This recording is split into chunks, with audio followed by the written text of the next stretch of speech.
Namu Myoho Renge Kyo.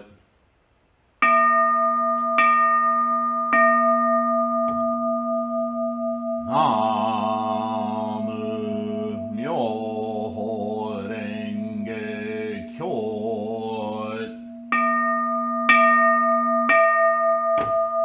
Namu Myoho Renge Kyo.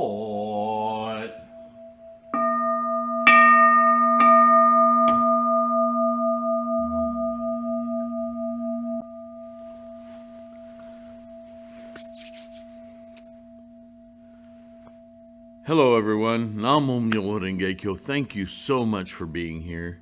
I continue to receive wonderful support and contributions and viewership from you guys, and more members or more people are subscribing to this channel, this podcast every day, and I'm so appreciative. And I feel the burden of being a good, true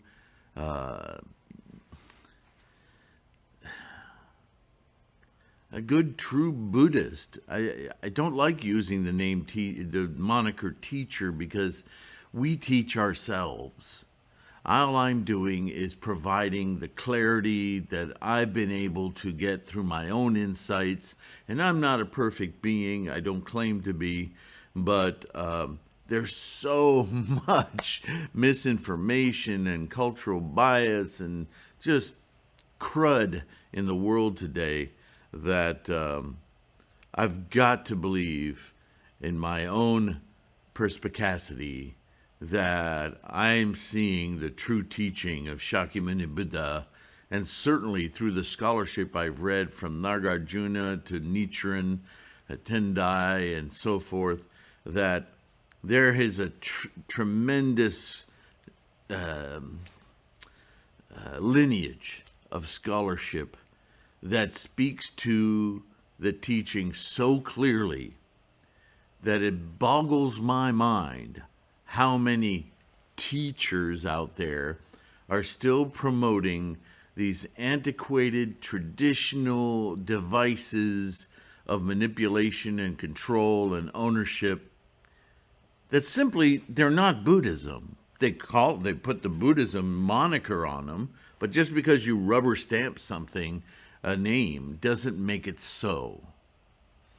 And so I thought, because I continue to get emails of confusion because of this this after physical death, reincarnation. It just haunts us constantly. And so I thought, should I do another video about reincarnation? Should I do another video about the true teachings of Shakyamuni?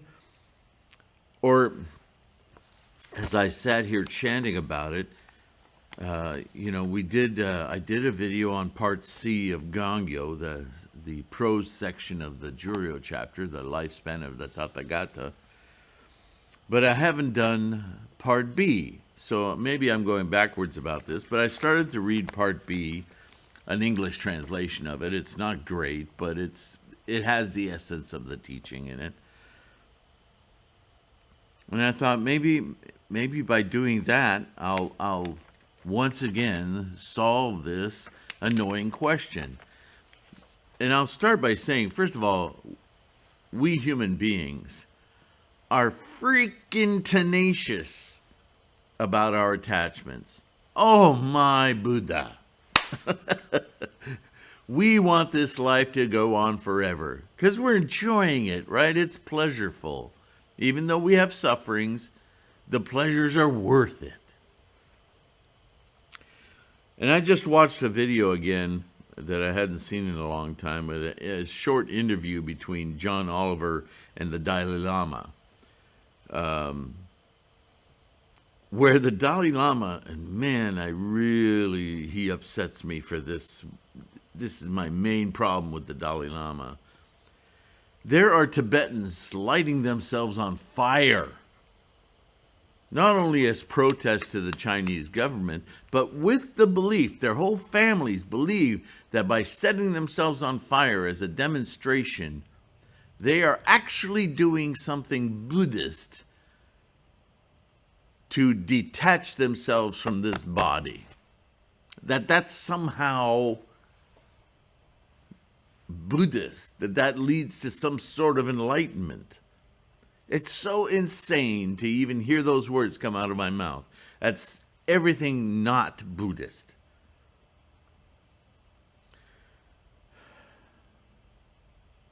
And John Oliver asked the Dalai Lama, you can't allow this horror to go on. Why don't you tell these people? And you know what the Dalai Lama said? First, he expresses his sadness. Well, good for you. That's your job. But secondly, he's worried that if he tells the families this was not an act of Buddhism, this was an act of rebellion and profound attachment to the very body you think you're getting rid of. Annihilation is not Buddhism. Torture, annihilations, that's the domain of religions, Muslims, Christians. They're deluded. It's magical, mystical, it's insanity. Buddhism is about living this life well. How do you live this life well when you're on fire? Sorry, I'm so animated, but God, we're modern people. Think. But back to the Dalai Lama, he says, I can't tell them this because it'll hurt their feelings. It'll make these families sad. Well, you're damn right it will. It needs to stop. He says he's responsible for 7 million people. Well, don't wait till another 1,000 people burn themselves. Straighten them out. How can you take responsibility for 7 million people and not stop them from doing this heinous act? This is why I don't respect him. He may be a great man individually, but his responsibility he is not following. The Four Noble, Shakyamuni from the very get-go, Siddhartha Gautama, before he attained enlightenment, said there has got to be a way to live this human life without all this suffering.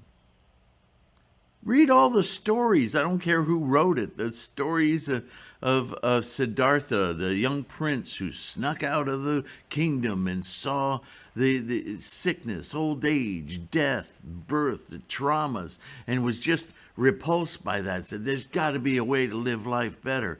From the very get-go, before he even came up with the thought or word Buddhism, his mission was to live this life well. So how can any teacher responsible for the moniker of Buddhism promote that you're only going to get happy if you die?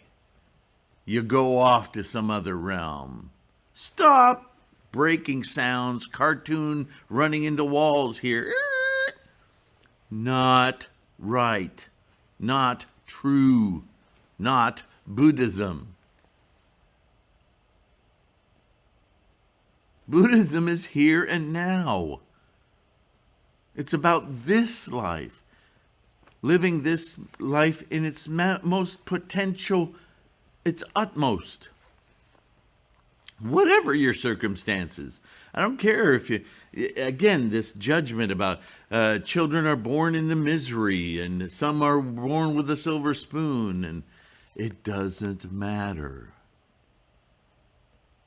Because the gal who's lamenting the theft of her Lamborghini is feeling the same pain as the young child who's of broken family living in a desert community who's lost her apple for the day. Pain is pain, people. Suffering is suffering. It doesn't matter your circumstance. That's attachment. That's earthly, mundane attachment.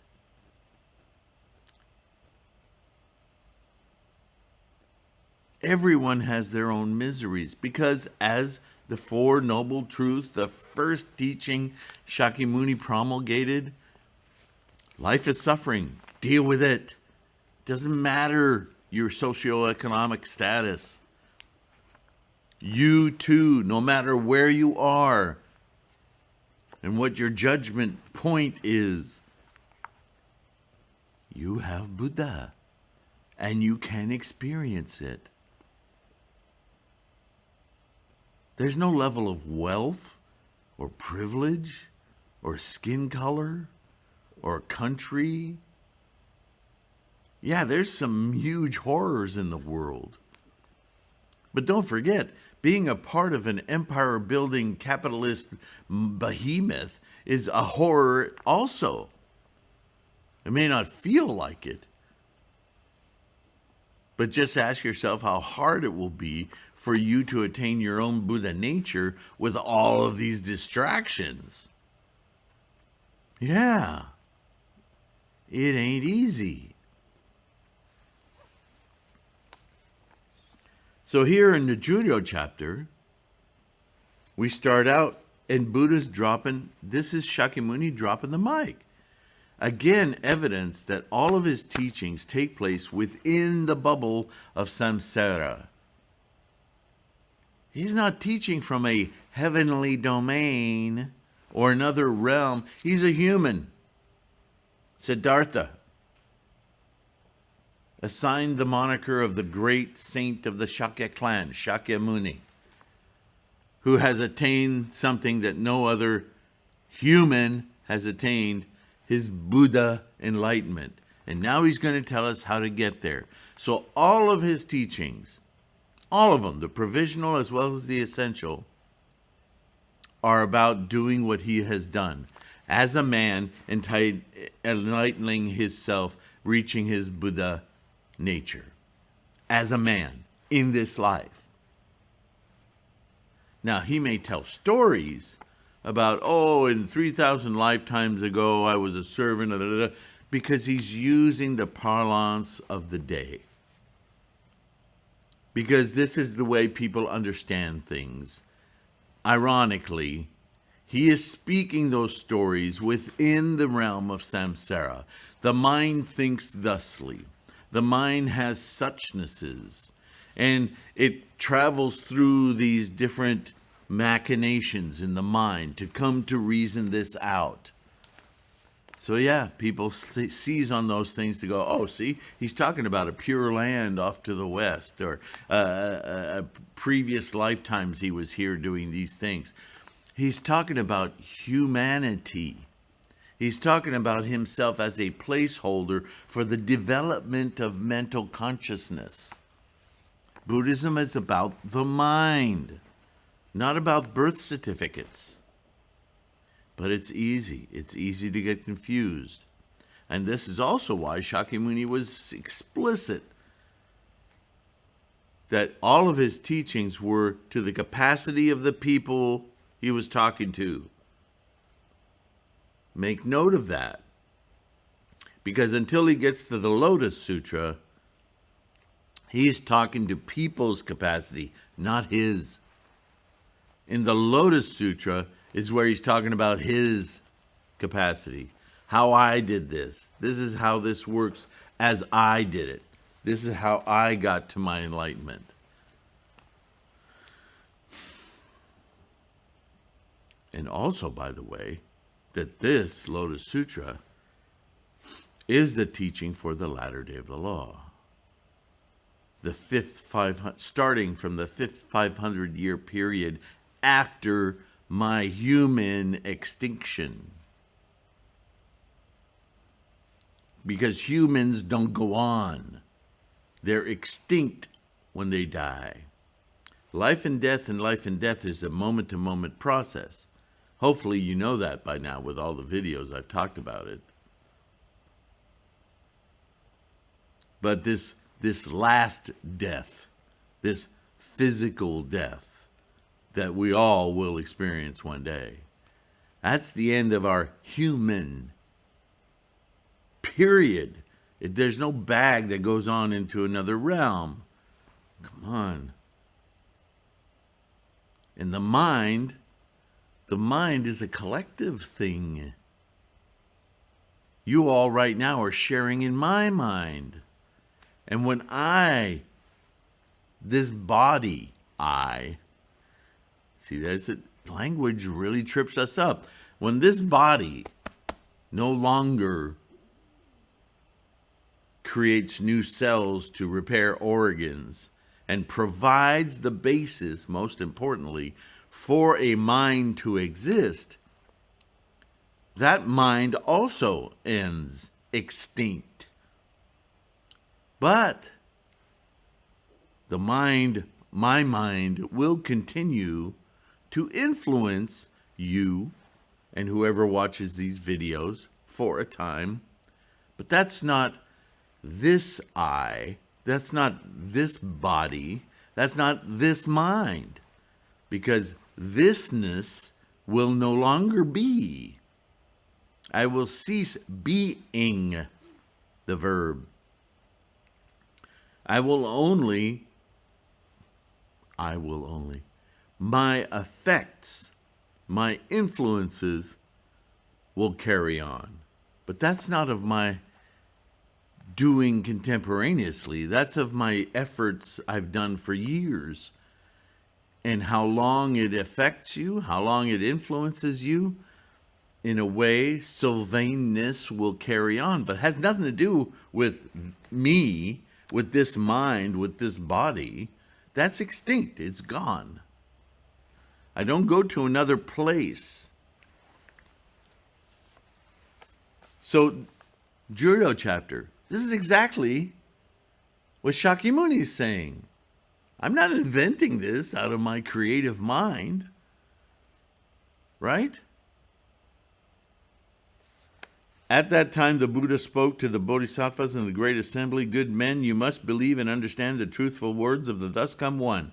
And again, he said to the great assembly, "You must believe and understand the truthful words of the thus come one." And once more, he said to the great assembly, "You must believe and understand, or you must take confidence and understand the truthful words of the thus come one." Right? 3 is a big thing. You got to ask a question 3 times, you'll get an answer. This is the form of the day. So why is he, I'm not lying, he's saying. I'm telling you the truth. Please listen. At that time, the Bodhisattvas and their great assembly, with Maitreya as their leader, pressed their palms together and addressed the Buddha, saying, quote, "World-honored one, we beg you to explain. We're ready to learn. We will believe and accept, we will take confidence in and accept," I hate that word, believe, "the Buddha's words. They spoke in this manner 3 times and then said once more, 'We beg you to explain it. We will take confidence and accept the Buddha's words. At that time, the world-honored one, seeing that the Bodhisattvas repeated the request 3 times and more, by the way, this is the B section. This is what you're reciting. Spoke to them, saying, quote, "You must listen carefully and hear of the thus come one's secret in his transcendental powers." Secret, I don't know about these cultural biases and the way these things are translated, but you'll get the message, right? It's not a secret. It's just that it's difficult to understand. What I've been saying all along with these stories that seem to imply all these lifetimes and everything, for the benefit of those of you who just can't understand without including all that folklore and all that other stuff, so you can get to the point where you can start to disassemble your mysticism and get this. Well, in the Lotus Sutra, he's doing away with that method. No more expedient means. But I'm still going to try to craft some way for you guys to come together and understand what we're trying to achieve in Buddhism. In all the worlds and heavenly and human beings and Asuras all believe that the present Shakyamuni Buddha, me the man, after leaving the palace of the Shakyas as Siddhartha, seated himself in the place of practice not far from the city of Gaya, and there attained Anuttara Samyak Sambodhi, perfect and complete enlightenment.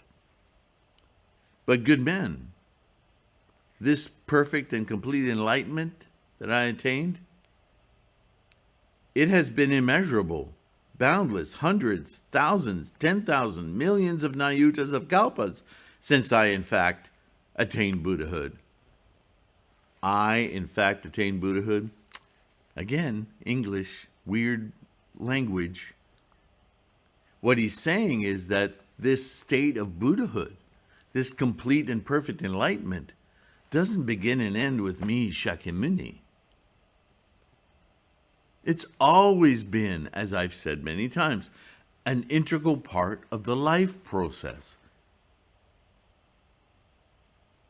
But in this samsaric reality, we can actually experience it. But he doesn't have that language in here. But this is what he's saying. This is a timeless state, Buddhahood. It's not something that me, this good-looking dude, suddenly discovered. I attained it because it was already there to be attained. This is still not clear, is it? So let's go on. Suppose a person were to take 500, 1,000, 10,000, 1,000,000 nayuta, samkaya, 1,000 million-fold worlds and grind them into dust.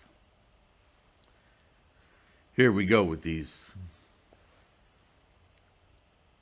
I always forget that word when I want to use it. These, oh my goodness. Anyway, these exceptionally huge examples, right, to try to make a point. Hyperbole, thank you. I kind of heard 1,000 of you going, hyperbole. Then moving eastward, each time he passes 500, 1,000, 10,000, 1,000,000 nayuta asamkaya worlds, which I would argue would take several light years, he drops a particle of dust. He continues eastward in this way until he has finished dropping all the particles. Well, we can't. Now it's unfathomable, right? We can't. But that's the point. Good men, what is your opinion? Can the total number of all these worlds be imagined or calculated? No. My brain broke. The Bodhisattva Maitreya and the others said to the Buddha, quote, "World-honored one, these worlds are immeasurable, boundless. One cannot calculate their number, nor does the mind have the power to encompass them.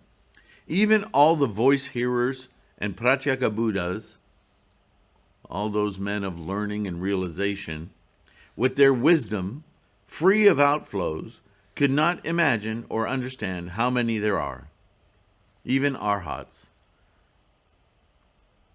which have no longer any attachments, could understand the number. Although we abide in the stage of avirartika, we cannot comprehend such a matter. World-honored one, these worlds are immeasurable and boundless. We get it. We get it, Shakyamuni. This is an unimaginable number." At that time, the Buddha said to the multitude of great bodhisattvas, "Good men, now I will state this to you clearly. Suppose all these worlds, whether they received a particle of dust or not, are once more reduced to dust." Oh, God. "Let one particle represent one kalpa. The time that has passed since I attained Buddhahood surpasses this by 100, 1,000, 10,000, and 1,000,000 nayuta samkaya kalpas."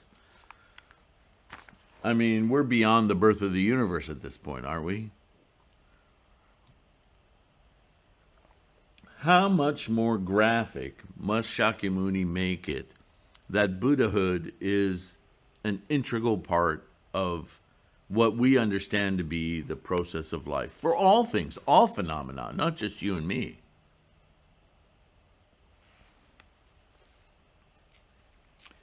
Ever since then, I have been constantly in this Saha world. That's what I just said. But it's not I. See, this I word really confuses everyone. He's talking about his Buddha-ness has been in this Saha world. All of these teachings are within samsara. That is the entire goal of Buddhism.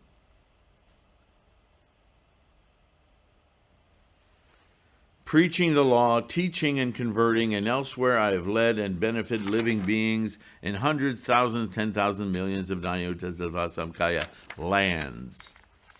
And lands, as we know in Buddhism, is a euphemism for our mental experience of being. When we go to a Buddha land, we don't buy a ticket. When we go to the Buddha land, it is our mind-shifting paradigms from the attached and samsaric paradigm of attachment and permanence, and seeing with clarity what that is as an event and an experience within the whole of phenomena, the whole of life.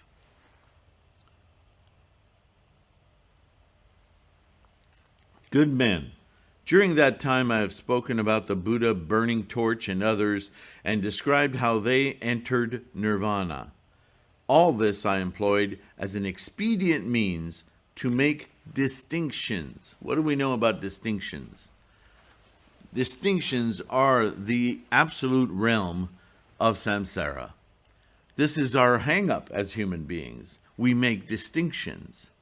And so he's saying that when he described these other Buddhas, these emanations, his imagination, these were different paths to enlightenment.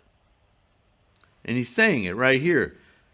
When I described how they entered nirvana, these different paths to enlightenment, all this I employed as an expedient means to make distinctions for you guys. Because everybody has a different experience of life.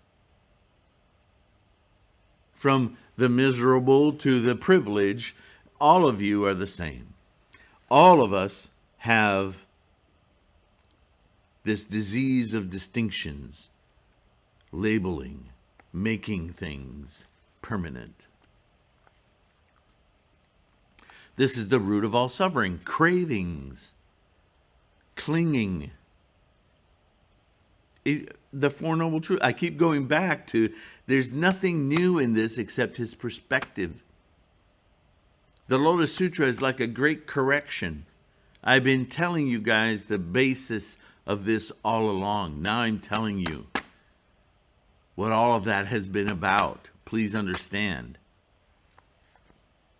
Good men, if there are living beings who come to me, I employ my Buddha eye to observe their, there's that damn word again, to observe their resolve and to see if their other faculties are keen or dull.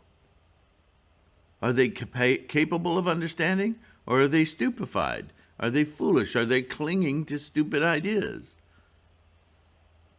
And then, depending upon how receptive they are to salvation, to liberation from suffering, I appear in different places and preach to them under different names. Because all of us have our own path.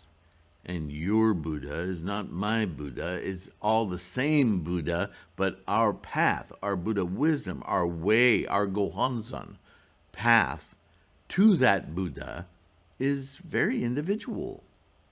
We must break through our own specific illusions in order to get the clarity of Buddha.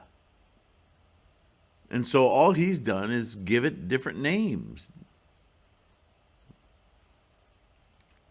And describe the length of time during which my teachings will be effective. These are the provisional stories, right?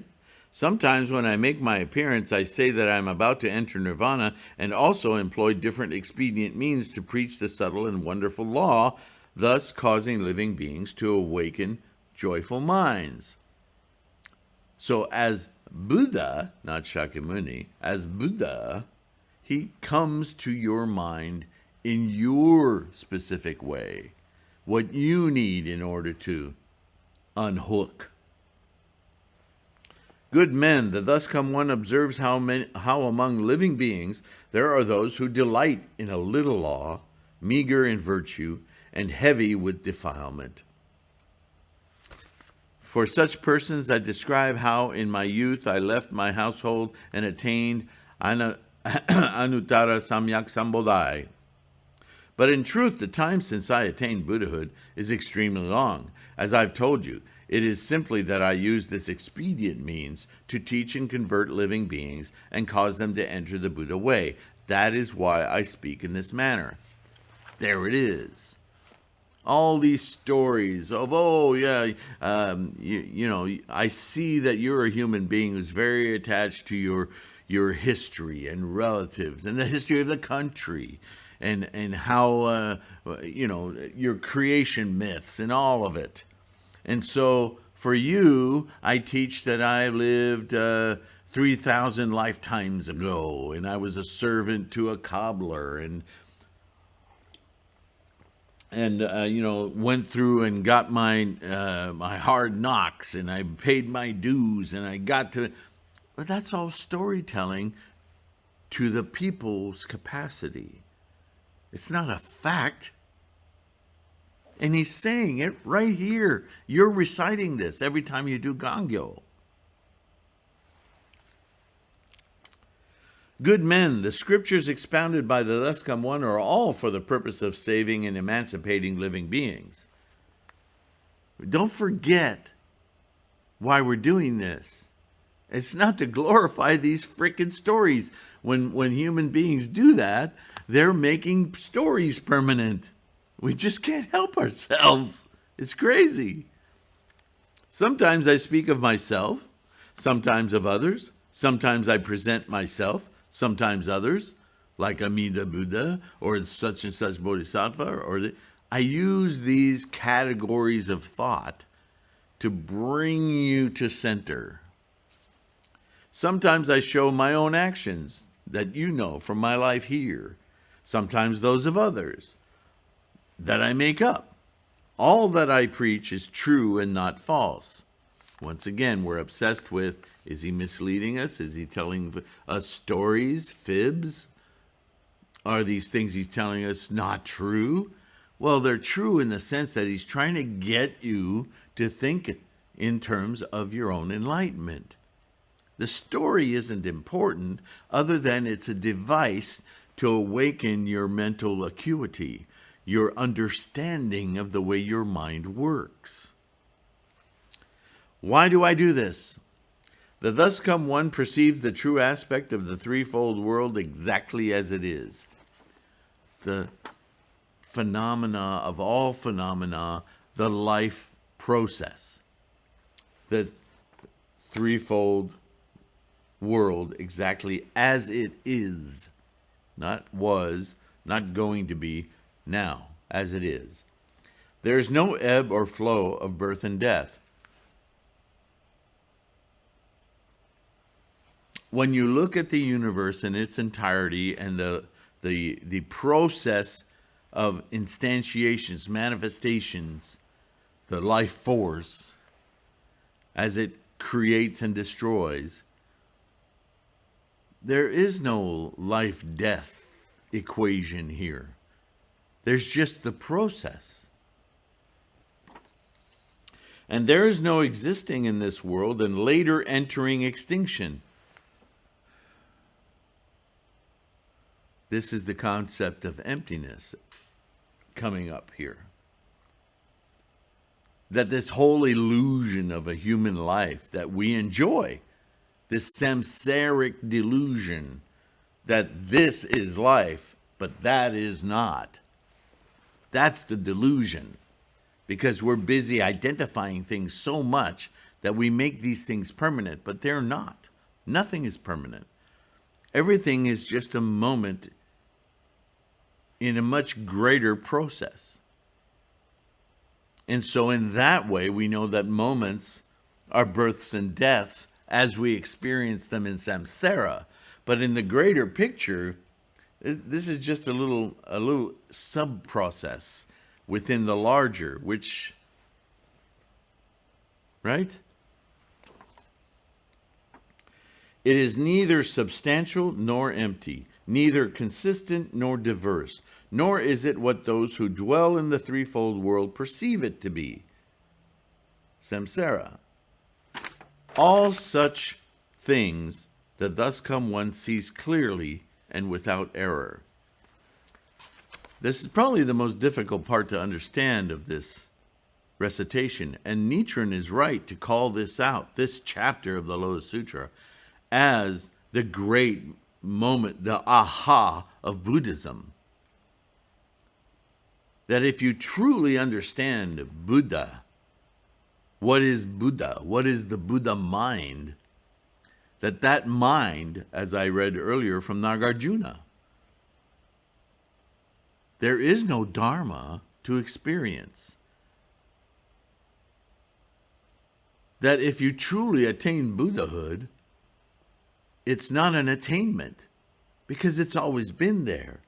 It's a clear understanding of the process. But that's so hard for us. That's so hard because we want to say, compared to what? We're right. We're trying to distinguish. What's that Buddha look like? What's it feel like? How do I get there? You're already there. You're already experiencing it.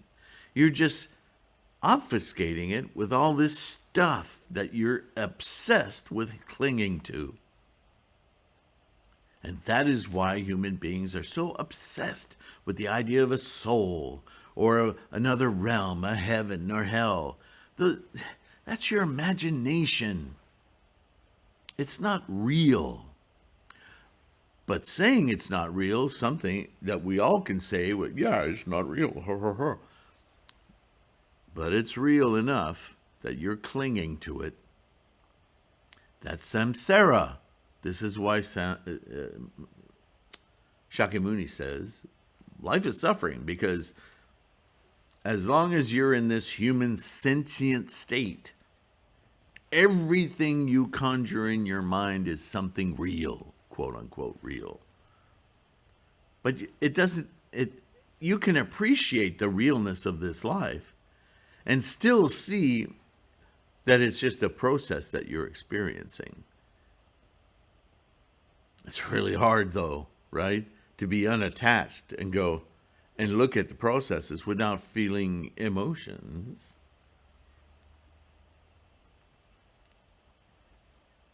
Whether it's yourself or other, a sibling, a child, a mother, or just people in general.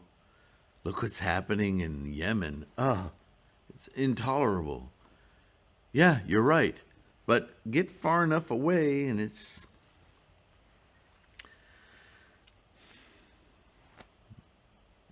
The only thing you're empowered to do as a human with this Buddha insight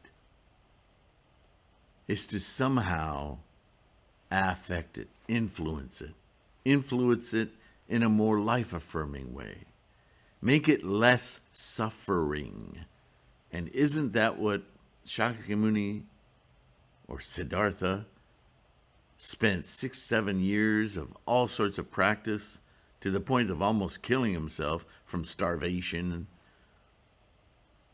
to try to figure this out? And what he figured out is you have to change your mind. You have to make a paradigm shift that this samsara is one paradigm of attachment, craving, clinging, and the Buddha mind, which doesn't do that, which just sees this temporary process as painful and therefore develops compassion for it without distinguishing all of its little parts.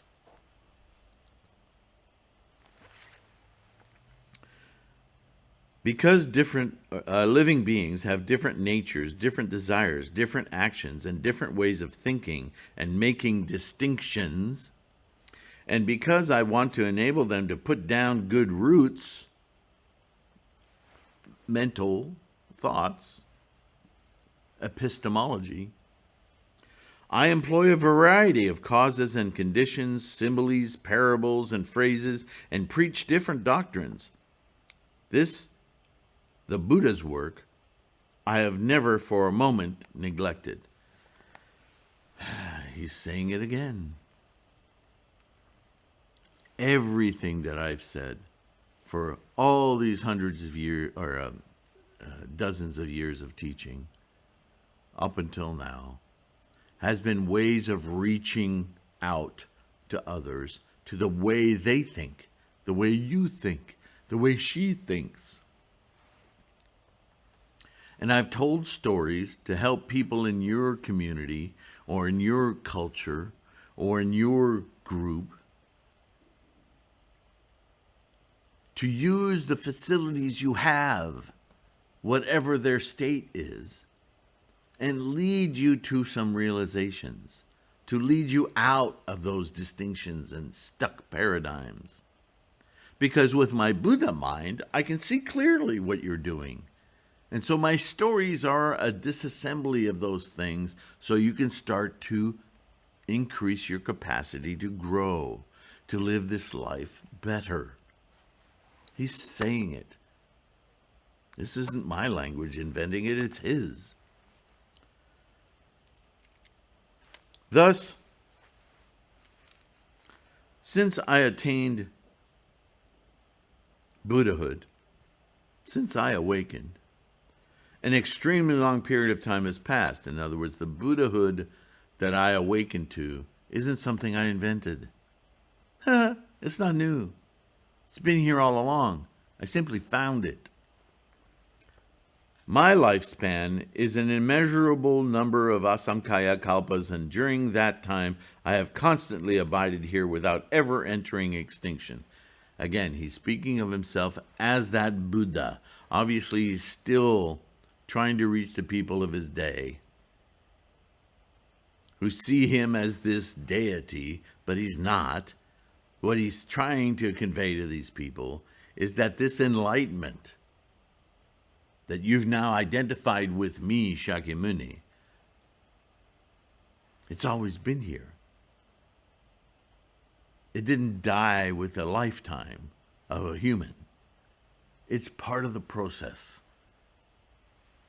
Good men, originally I practiced the Bodhisattva way, and the lifespan that I acquired then has yet to come to an end, but will last twice the number of years that have already passed.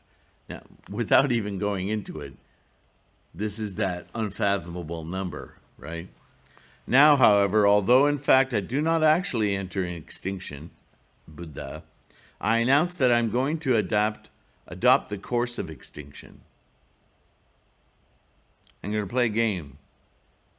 This is an expedient means which the thus come one uses to teach and convert living beings. Why would you do that? Why would you pretend to go extinct to teach us? To teach us what? Because he understands how clinging human beings are. So he's going to leave. He, Shakyamuni, is going to go extinct physically, but when he does, they're still attached to his Buddha-ness as going extinct along with him. And again, the trick is in the words here. His mind, his Buddha-ness, is going to go extinct. But Buddha, who everyone is attaching to him, continues. There is no extinction because it lives on in them. It's a condition of the mind that all sentient beings experience. Why do I do this? He says. Because if the Buddha remains in the world for a long time, those persons with shallow virtue will fail to plant good roots, but living in poverty and lowliness will become attached to the 5 desires and be caught in the net of the deluded thoughts and imaginings. You'll just suffer. The hell of eternal suffering, right? of ceaseless suffering, it should be. If they see that the thus come one is constantly in the world and never enters extinction, they get lazy, right? They will grow arrogant and selfish or become discouraged and neglectful. They will fail to realize how difficult it is to encounter the Buddha and will not approach him with a respectful and reverent mind. Right? We lose value for things so quick. Squirrel, right? There's always a new shiny object to get our attention. Oh yeah, I met Buddha. He was a pretty cool guy, but now I'm practicing 21 card salute, and I'm going to get there that way. Yeah, he's a cool guy, but I got tired of his teaching. That's what we humans do. It's funny, as obsessed as we are as human beings to make things permanent, we move on from thing to thing like it's nothing at all. We're so funny. Therefore, as an expedient means, the thus come one says, quote, monks, you should know that it is a rare thing to live at a time when one of the Buddhas appears in the world, when one who lives in his Buddha mind is able to stay in that mind and communicate with you on a samsaric level. This is a very rare thing. Why does he do this? Because persons of shallow virtue may pass immeasurable hundreds, thousands, 10,000, millions of kalpas, with some of them chancing to see a Buddha and others never seeing one at all. For this reason I say to them, monks, the thus come one is hard to get to see. When living beings hear these words, they are certain to realize how difficult it is to encounter the Buddha. In their minds they will harbor a longing and will thirst to gaze upon the Buddha. And then they will work to plant good roots. Therefore, the thus come one, though in truth he does not enter extinction, speaks of passing into extinction. So let me condense that for you. The reason we chant the Daimoku, the title of this sutra, and we dedicate ourselves to it, to say we're ready to experience the Buddha, single-mindedly, with the help of this mandala, Namu Myoho Renge Kyo. We are doing exactly what he's saying here. He does not walk the planet. He walks the planet through our feet, our experience. The Buddha never enters into extinction. Why? Because he's right here in the mind of you and I. All we need do is invoke that mental state. But like my cornfield analogy, when we're trying to invoke our Buddha mind, it's like driving a car faster and faster through tall stalks of corn, and it's hard and it's pounding against the car, and we have all these obstacles, and we're thinking, mom and dog, my pay, my job, my lover, everything in our mind is all the monkeys. And then suddenly we fuse with the mandala and we open our Gohonzon in our mind, and we can experience that liberation. It's like the car finally getting to the other side of the tall corn orchard and boom, breaking through to blue sky. No more corn, no more hitting the stalks. It's just clear.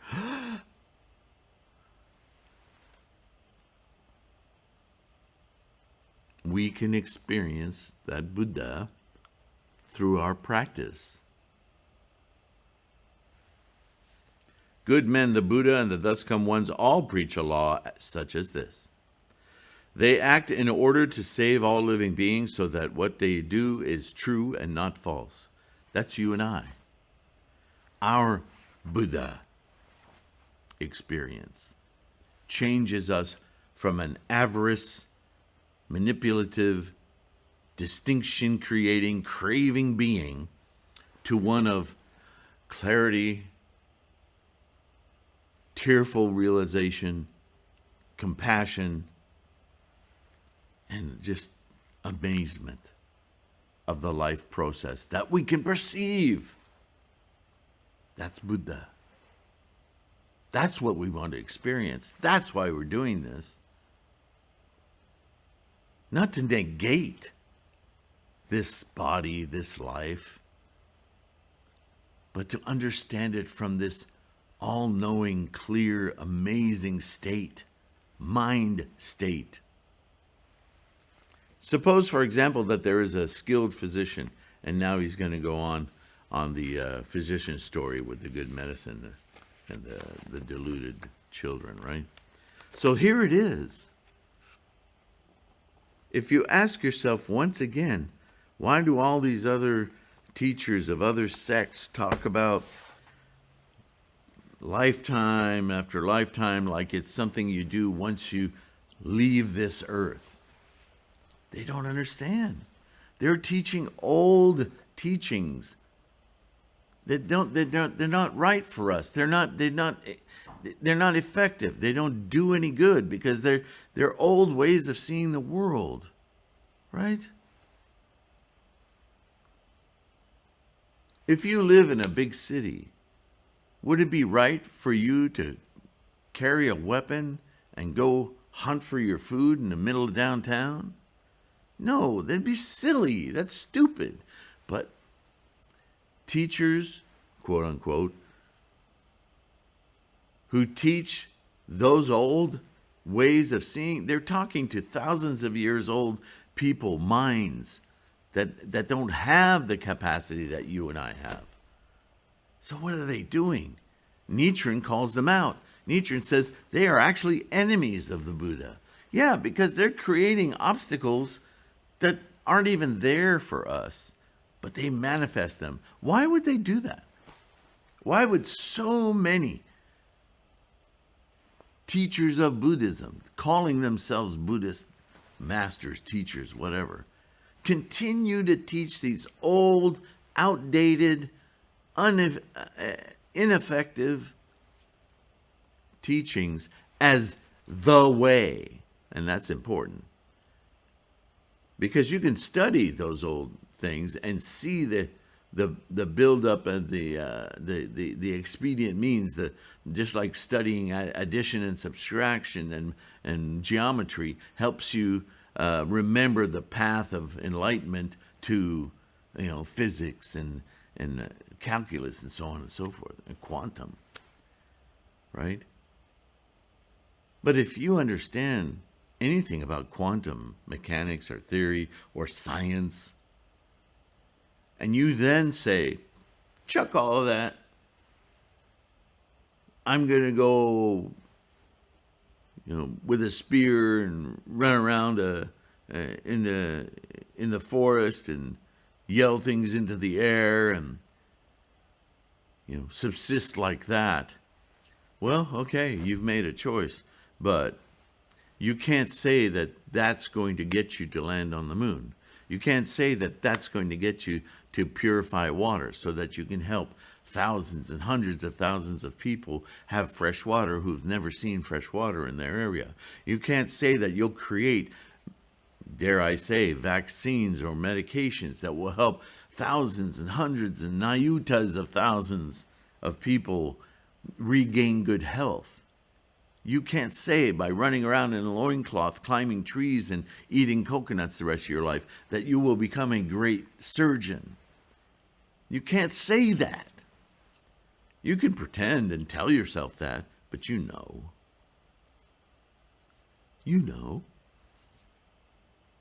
There are certain things that you have to do in this samsaric life to achieve goals of this era, this time of capacity and mental ability.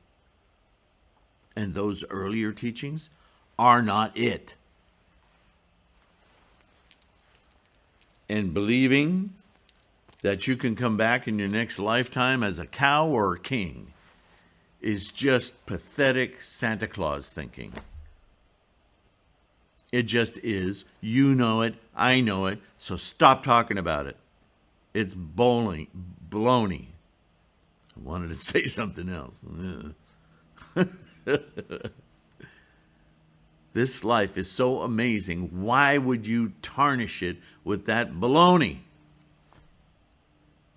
And just because some car salesman out there calls himself, the master of some sect of, and he calls it Buddhism, does not make it so. Follow the scholarship. Who's your teacher? Who's my teacher? Right? Nichiren is. Tendai is. Miao is. Gongyo is. Look at the scholarship of thousands of years of Buddhist scholars. They weren't talking to their feet. They were telling it like it is. So not even me. I'm just a guy. And I'm so grateful that I've reached these epiphanies and insights into the teachings of these great scholars. I'm incredibly grateful. It keeps me practicing correctly. I have no illusions that I'm going to live 200 years or that I'm going to die and go off to the Buddha closet where we're all smoking cigars and we got dancing girls everywhere. Sorry, women. I don't mean to be misogynist. I'm just saying these kinds of thoughts are incredibly ridiculous. But at one time they weren't. Right? In our era, we have kids and people, adults, who've committed suicide to join a spaceship on a meteor, an asteroid that was going around the planet, right? Halley's Comet. And we're all going to take the poison at the same time, leave this earthly body and go join the spaceship and go to Shangri-La. I mean, in our age, there are people who think this way.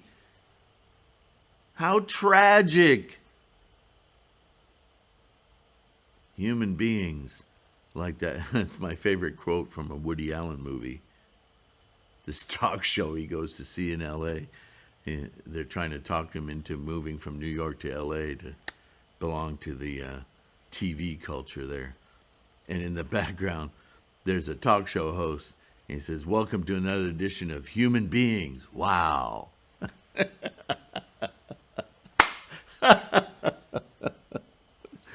Oh, that's so precious. I don't know what his motives were for writing that line, but it had a lot of meaning for me. Anyway, I sure hope I've put this issue to rest again.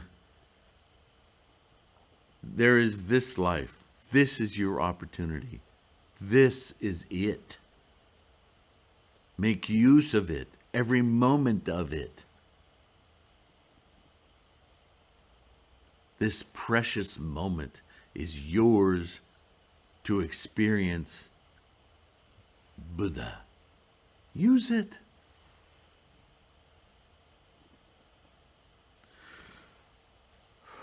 Namo Myoho Renge Kyo. Thank you for being here. Especially if you've toughed it out to the end here. I finally made the point. I hope it was meaningful. I hope that if you had doubts, I've pushed some of those away.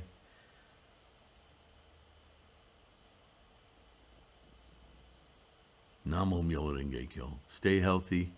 Be kind to yourself and to others. Practice, practice, practice. Get to this enlightenment. Not only can you, it's waiting on you. It's already there. Awaken it. Invoke it. With that kind of dedication, resolve, go to your Butsudan.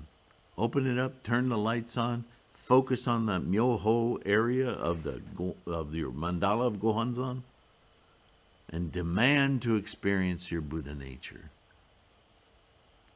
Who are you demanding it from?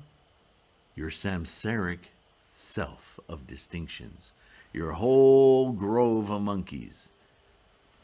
Shut them up. And then look. Namo Myoho Renge Kyo. Thank you. I'll see you in the next one. Bye. Hey, thank you for being here. Did you know there's a third way you can help support this channel? And it won't cost you a cent.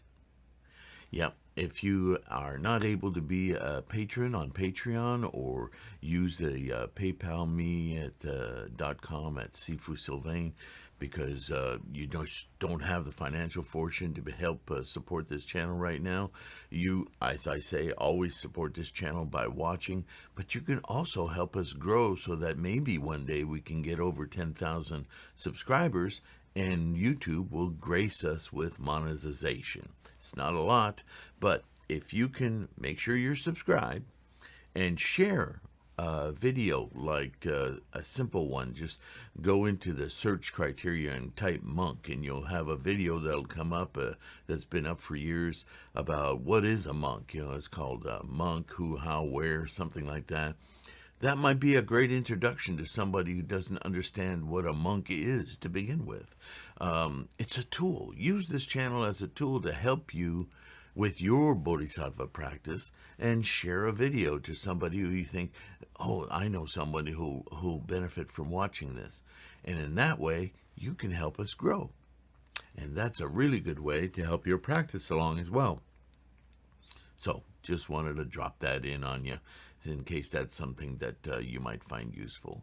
Take care of yourself again, and I'll see you soon. Bye.